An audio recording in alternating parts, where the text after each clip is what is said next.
हमें ये सौभाग्य मिला है कि हम कभी निराशा न धारण करें। कैसी भी विपत्ति या कैसी भी दुखद परिस्थिति आवे, हम आराध्य देव पर संशय न कर लें कि ऐसा क्यों। अनंत जन्मों में ऐसे हमारे दुष्कृत हुए हैं जिन्हें हम अधर्माचरण कहते हैं, पाप कहते हैं, कि अगर हमको प्रभु की शरण ना मिलती और फिर भोगना पड़ता तो हम पूरा हिसाब कभी नहीं भोग सकते थे। प्रभु की शरण में है तो इसलिए बहुत कम करके हमें विपत्ति, दुख, संकट आदि जो प्राप्त हो रहे हैं उनमें भी कुम्हार की मटकी की तरह ऊपर से पीट रहे हैं पर अंदर से पूरा हाथ का सपोर्ट दिए हुए हैं। हमारे जीवन में यदि हम शरणागत हैं हृदय से, तो जो भी घटना, परिस्थिति, संकट, विपत्ति आती है, हमें निराश नहीं होना। जितनी श्वासें हैं हर कष्ट सहते हुए प्रियाजू के चरणों में समर्पित करना, इसका निश्चित फल होगा प्रियालाल की प्राप्ति। ये आसुरी बुद्धि हमें प्रभु के शरणागत होने में बाधा पहुंचाती है।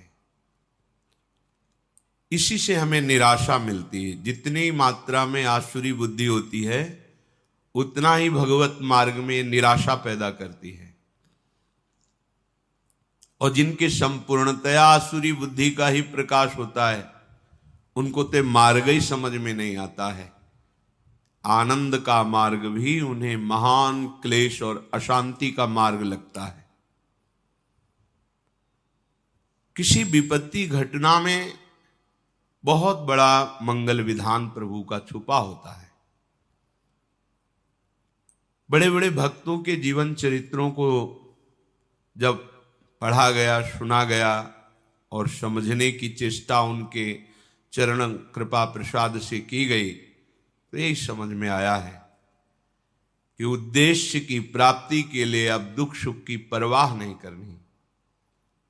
जो भी दुख या सुखद परिस्थिति आती है वो शरीर के ऊपर आती है, आत्मा में तो कभी इसका प्रवाह, प्रवेश, कोई भी स्फुरना बिल्कुल नहीं है।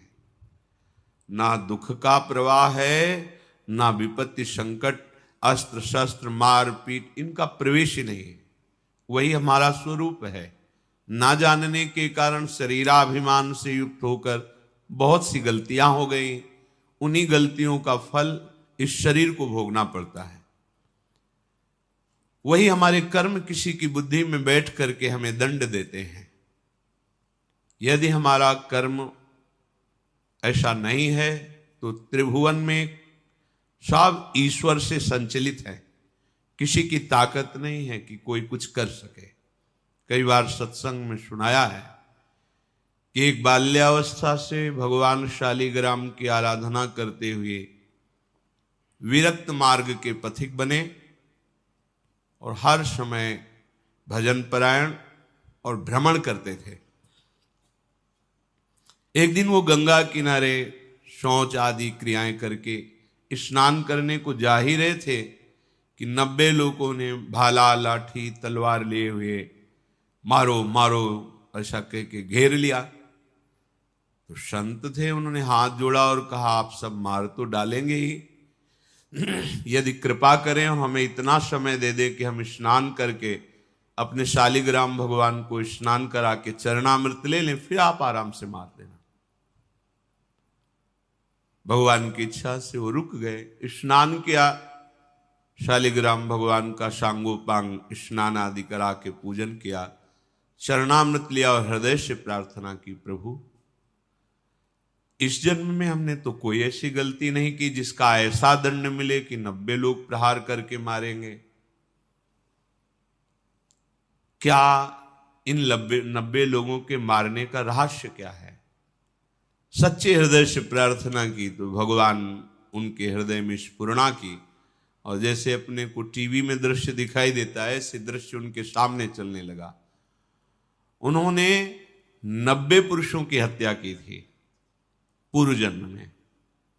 तो भगवान ने कहा इनको 90 बार जन्म लेना होता और तुम्हें 90 बार मरना होता, पर मेरे भजन का प्रभाव है कि एक साथ ही 90 तुम पर प्रहार करेंगे।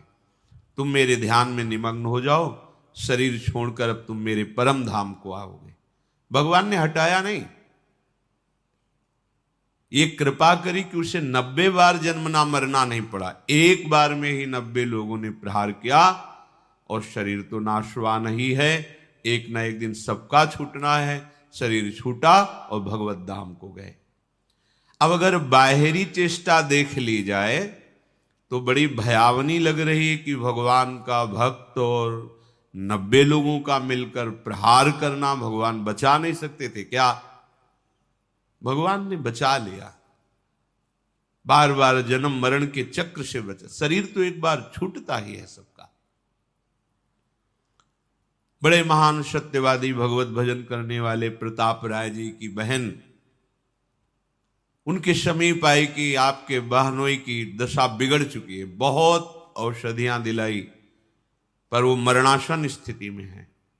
मुझे विश्वास है कि अगर आप कह दोगे तो फिर हमारे पति का जीवन बच जाएगा, नहीं तो बिल्कुल मरणासन, आप चलिए। तो उनका बहन हमारा जीवन भगवान को अर्पित है, हम भगवान से प्रार्थना किसी के बचाने की या सुख की या दुख निवृत्ति की ये सब नहीं करते। आज तक हमने कभी कोई कामना ही नहीं की अपने प्रभु से। पर जब बहन ने बहुत हठ किया तो गए,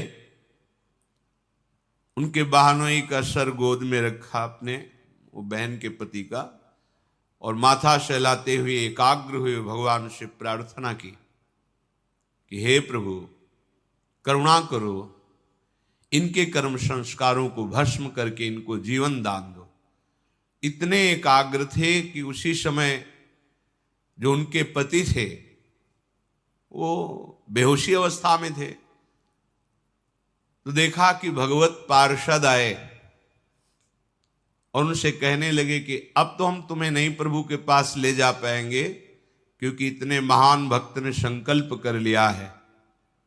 तो वो रोकर भगवत पार्षदों से प्रार्थना करने लगे कि इतने जन्मों से मैं साधन भजन करके यही मांग रहा था कि अपने प्रभु से मिलूं, और आज मेरे मिलने का समय आया है।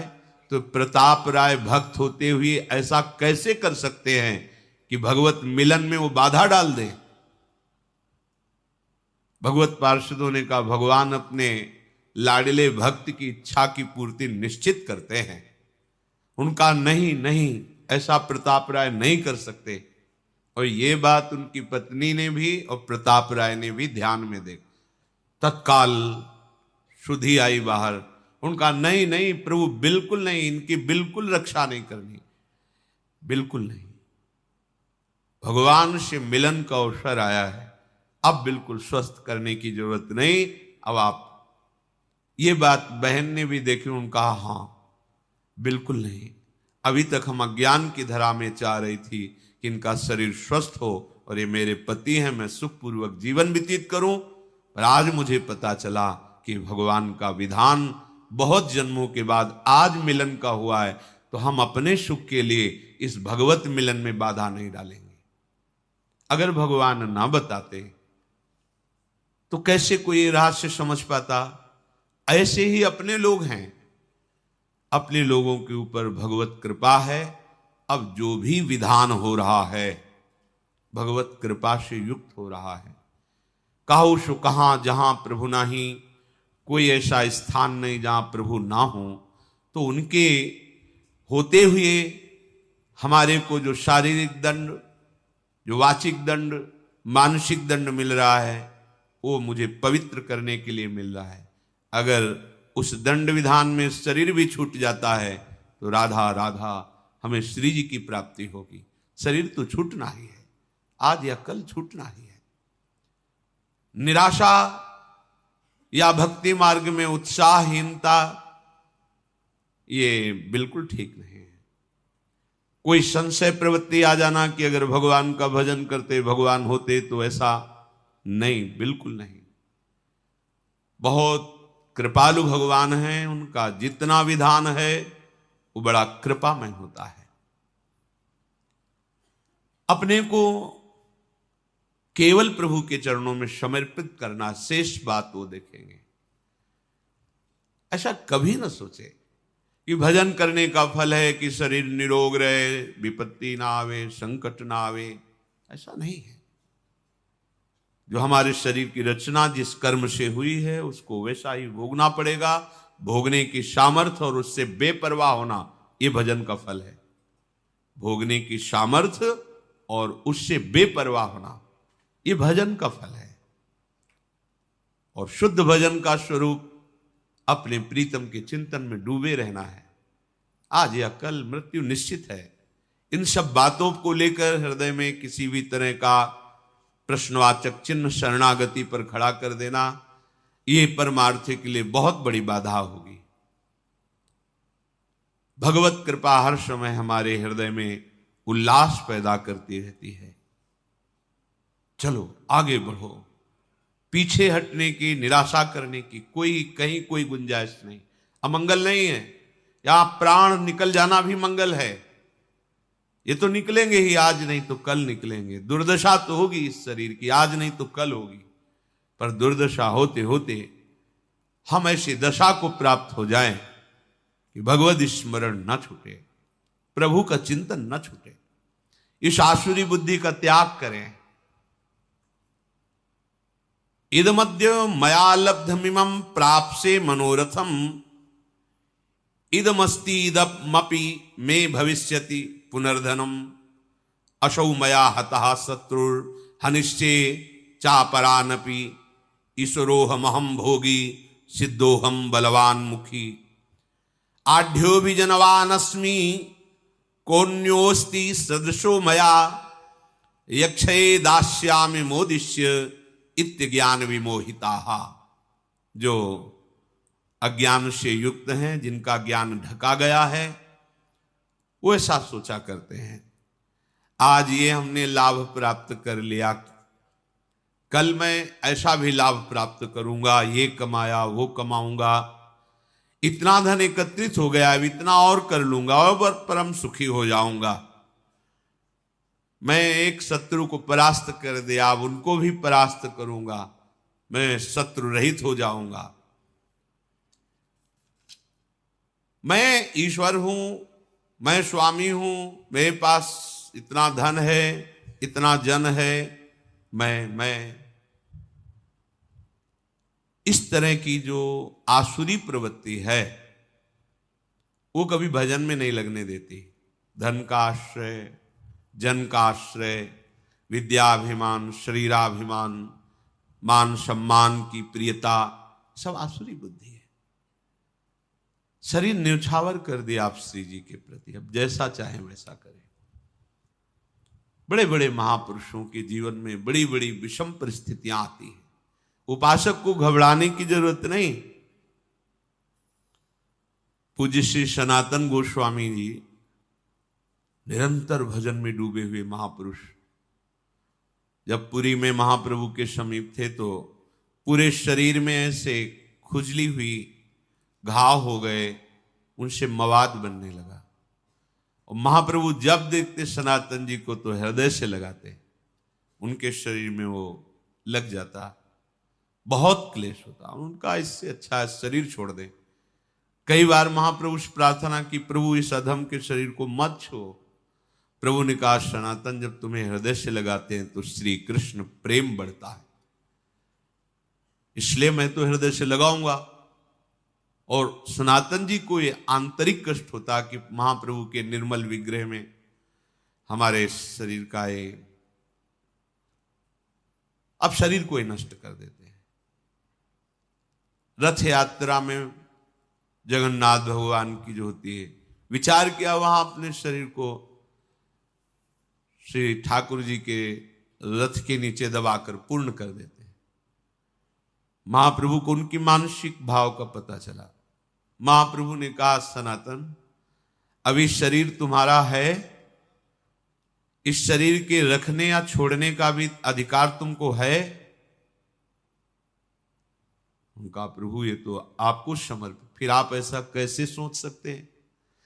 जब आपका अधिकार ही नहीं है, आप शरणागत है, आपने तन मन प्राण समर्पित कर दिए हैं, फिर आपको ऐसा सोचने का अधिकार नहीं है। प्रभु बहुत दुख होता है जब आप आलिंगन करते हैं और आपके ऐसे दिव्य कंचन वर्ण शरीर में वो हमारे घावों का तो हमें बर्दाश्त नहीं होता। दौड़कर महाप्रभु ने हृदय से लगाया, तत्काल दिव्य शरीर वो सब खत्म। बड़े बड़े महापुरुषों को शारीरिक व्याधियां, सामाजिक विपत्तियां ये सब आती हैं। इसका तारतम्य भजन से नहीं जोड़ना चाहिए कि अगर हम श्री जी के हैं तो ऐसा क्यों हो गया, श्री जी के हैं तो क्या वो ठीक नहीं कर सकती, ये सब नहीं। हमारा उद्देश्य भगवत प्रेम प्राप्ति है। हमें अपने उद्देश्य पर दृष्टि रखना है। भगवत प्रेम का स्वरूप है प्रतिपल सहज निरंतर अपने आराध्य देव का चिंतन होना, और कोई आकांक्षा न रह जाए किसी भी लोकांतर के भोग की, किसी सुख की कोई आकांक्षा न रह जाए, नहीं रह जाएगी। बड़े बड़े सिद्ध महापुरुषों को यही अपने वृंदावन ब्रज क्षेत्र में महामहिम श्री पंडित बाबा जी महाराज, पंडित रामकृष्ण जी महाराज, ऐसे महापुरुष जो बाल्यावस्था में ही भगवान के साथ कंचा गोली खेलते थे, गोविंद देव जी के साथ। एक भंडारा किया तो संतों के पास अर्थ आ जाता है तो संत सेवा में लगता है, ठाकुर सेवा में लगता है। संत सेवा हुई, शाम के कुछ ऐसे जन पधारे जो स्वभाव में आसुरी प्रवृत्ति रखते थे। कहा बाबा खीर पुआ बटा हमको भी खवाओ। भैया वो तो मध्याह्न में राजभोग लगा, बट गया, अब तो है नहीं। लाठी से प्रहार किया, खोपड़ी फूट गई, रक्त स्राव होने लगा, और वो कुटिया में गए तो उन्हें कुछ मिला नहीं, तो वही अपने गमछे से फिर पट्टी बांधी। इतने बड़े महापुरुष जो बाल्यावस्था से भगवत साक्षात्कार किए सिद्ध महापुरुष, इसका कोई महत्व नहीं है। किसी ने पीट दिया, किसी ने गाली दे दिया, कोई विपत्ति आ गई, कोई रोग आ गया तो बोले इनका भजन लघु है, इनके भजन में ताकत नहीं है क्या? नहीं, जिसने मारा था वो भस्म हो जाना। अभी साधुता समझते क्या हो? ये नहीं, मार्ग को समझिए, नहीं तो माया का कार्य है संशय और अविश्वास पैदा कर देना। संशय और अविश्वास ये जीवन का सबसे बड़ा संकट है, जो अनंत जन्मों के लिए बीज बो दिया भगवत विमुख होने का। इसलिए कभी संशय नहीं, कभी अविश्वास नहीं। जैसी भी परिस्थिति, बढ़ते चलो आगे, आगे बढ़ना है। अमंगल शब्द है ही नहीं, विश्वास कर लीजिए।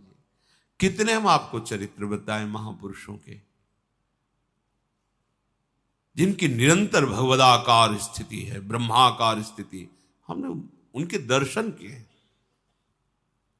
बरगदिया बाबा नाम के गांव में क्या होता है कि जैसे जो प्रधान वृत्ति होती है उसी में संत का नाम रख दिया जाता है।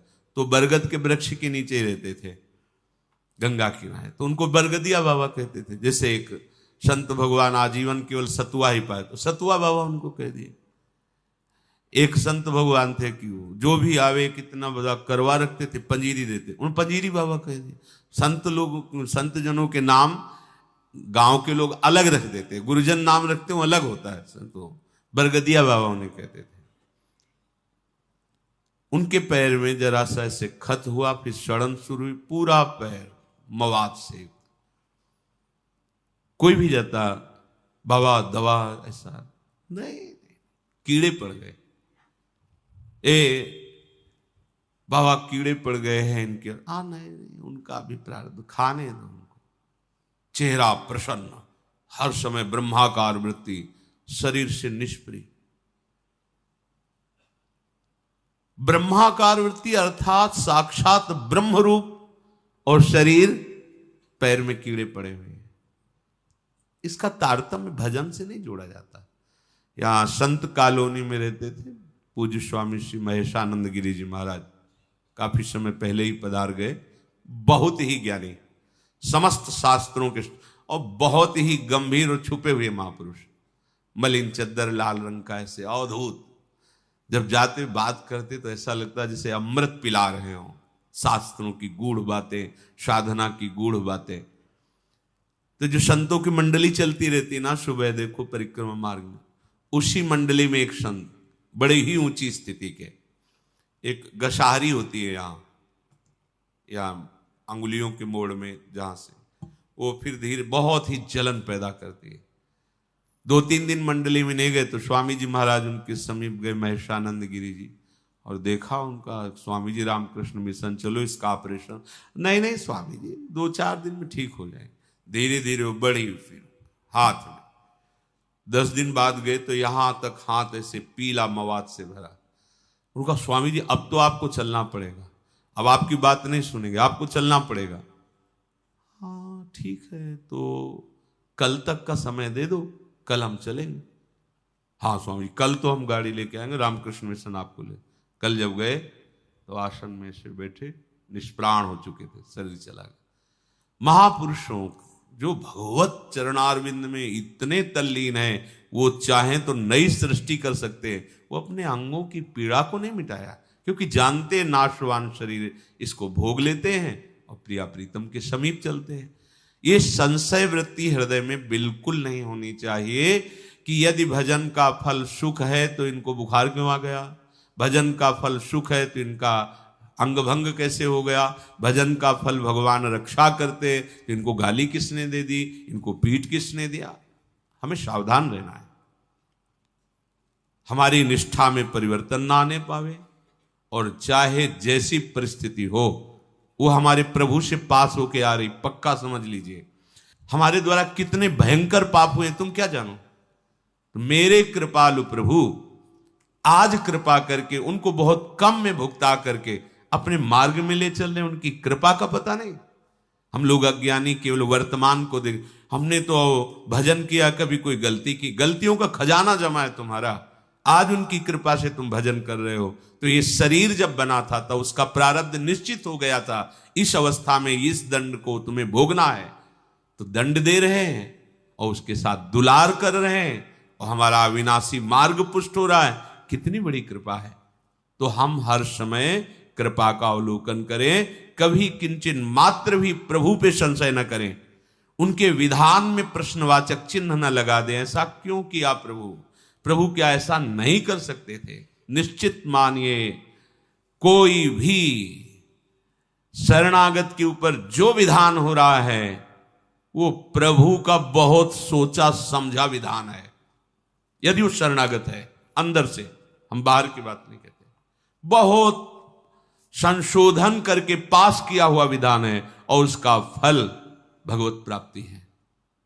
इसलिए कभी किसी भी तरह की संशयात्मा वृत्ति हृदय में नहीं होनी चाहिए।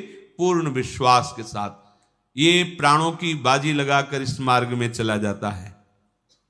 नारायण अति कठिन है हरि मिलन की बाट, या में पग पीछे धरे प्रथम शीश दे काट। शीश काट का मतलब अब मेरा अस्तित्व नहीं रहा, अब हरि जाने। जैसा अजात पक्षायु मातरम खगा, जैसे छोटा बच्चा पंख नहीं निकला मां की बाट जो होता रहता है, ऐसे बस हरि की बाट जोनी, प्रियाजू की बाट जोनी। जैसा वो चाहे वैसा विधान करें। वो ईश्वरों के ईश्वर हैं, हम उनके दास हैं, उनकी शरण में हैं। अब जैसा वो चाहेंगे वो मंगल विधान करेंगे। हमें निरंतर भजन में, अगर हम बेहोश हैं तो हमारी गति नहीं, हम सुसुप्ति में हैं तो हमारी मति नहीं, यदि हमें चेतना है तो हमारी गति मति सिर्फ राधा ही राधा। चाहे अंग अंग काट दिया जाए तो भी राधा ही राधा। हमारी पूर्णता इसी में है। हमको इसको लेकर के नहीं बैठ जाना कि हमारे चोट लग गई, अब भजन नहीं होगा, हमें को ये हो गया, अब कैसे हम विश्वास करें। नहीं, मायाकृत शरीर पंचभूत रचित, ये अपने अपने तत्वों में लीन होगा। पानी पानी में, मिट्टी मिट्टी में, आग आग में, वायु वायु में, आकाश आकाश तत्व में। ये हमारा स्वरूप नहीं है, ये हमारे भजन का फल नहीं है, ये हमारे कर्मों के अनुसार मिला है। अब भजन का फल मिलेगा हमारा सहचरी वपु, जिसमें न काल का प्रवेश है न माया का प्रवेश है, और सदैव प्यारे जू के समीप, हम उसमें घाटा नहीं कर सकते। इस शरीर को नष्ट होना ही है। अगर ये नष्ट होते होते हमें प्रियाजू का सहचरी वपु प्राप्त हो रहा है तो इतना बड़ा लाभ है कि करोड़ों प्राण देने पर भी ये सौदा नहीं होता। प्राण दिए यह प्रेम न पाई, प्रेम बपू जो मिल रहा है, इसलिए इस शरीर की जो हो रही गति होने दो। राधा राधा राधा, आगे बढ़ो। ऐसा शरीर मिलेगा जो चिदानंद बपू, प्यारे जू के समीप। अगर इसी पे आसक्त होकर इसी की घटना, इसी की परिस्थिति, विपत्ति में फंसे रहे तो प्रिया प्रीतम का चिंतन नहीं होगा। फिर तो ये छूटेगा तो ऐसा ही दूसरा फिर पांच भौतिक मिलेगा, कोई भी जीव जंतु का शरीर मिलेगा। इसलिए बहुत विवेक की आवश्यकता है। माया अपनी आंधी तूफान चला करके आपको सत मार्ग से डिगाने की चेष्टा करेगी। वो ऐसा अनुभव कराएगी कि भगवान है ही नहीं, उसका काम है। जैसे भक्ति अनुभव कराती है सर्वत्र भगवान है, ऐसे माया अनुभव कराती कहीं कोई भगवान नहीं है। ये उसका जादू है, ये उसका जादू है। आपको लगेगा अगर कहां भगवान है, पुकारा आए क्या, नहीं आए ना, नहीं है, ये अनुभव माया कराएगी। हमें परास्त नहीं होना। आप आओ ना आओ, हमने आपसे प्रेम किया है,